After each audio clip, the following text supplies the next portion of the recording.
Welcome back. Greg here. Just wanted to take you on a quick tour of my garden and show you what I'm up against this year and show you how I do things a little bit differently than everybody else. Okay, when I first got this property, this is pretty much what it looked like. All that overgrown area there, that's what this entire property looked like. Hadn't been used in about 5 years. And as you can see, I'm right here on the highway, a fairly busy highway, though there's no cars right at the moment. Here they come. But everything I do is grown in containers. And everything is either in a trough like this or grown on a rain gutter like this.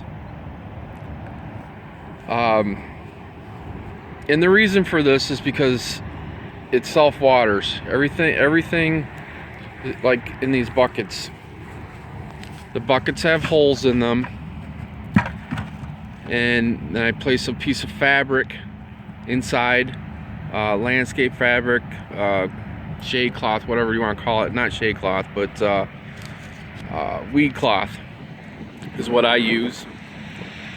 And the reason for that is air pruning. Air penetrates through these holes and it wicks back the weed, the roots, sorry, geez. Keeps the plants from getting root bound in the buckets. And everything has a hole on the bottom of it. And the ones that go in the gutters will have a net cup in the bottom which sits down into the trough of water and it wicks the water up into the bucket, and in return gives the plant plenty of water, all the water it needs. So here's another table that I built, and again, these are just milk crates with a weed barrier material. And I actually make the bags to fit into these. And then I also grow in these containers that you can get at, I think it's Menards or Home Depot, both of them sell them. But these are just for mixing up cement. There's many purposes for them, but most of them are used for cement. And then again, they're just sitting on the table, and they have net cups. There's 6 net cups per container, and again, that wicks that water back up.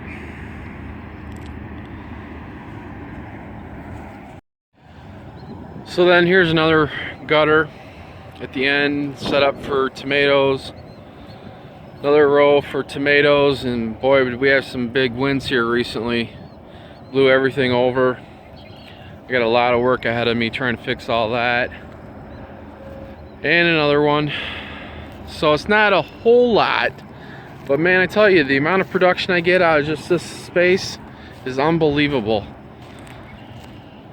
Now everything is controlled by these floats. So when the water drains down, the float kicks on and fills the gutters back up. Every one of these gutters is on something like that, one of those float systems. Now, I don't have any water out here. I don't have any electricity out here. I'm totally off grid. And so I have IBC tanks here that I have to fill weekly. Now each one of these holds about 250 gallons. And I have to fill, I go through probably 250 to 350 gallons of water a week. So I have to, stay on top of that, keep filling that. But I don't have to worry about the plants not having water as long as these tanks have water. So, and now everything is hooked up to those, and everything self-waters.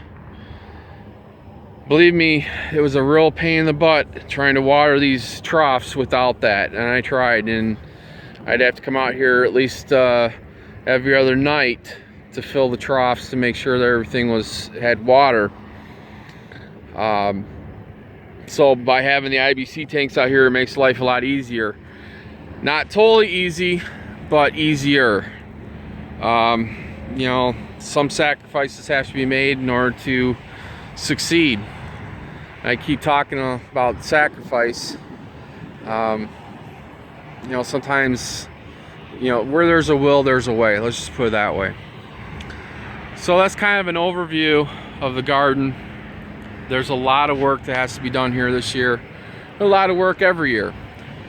That's just part of the fun, I think, of it, you know. Learning how to do it. Figuring out how to do it. Well, that's a quick tour of my garden.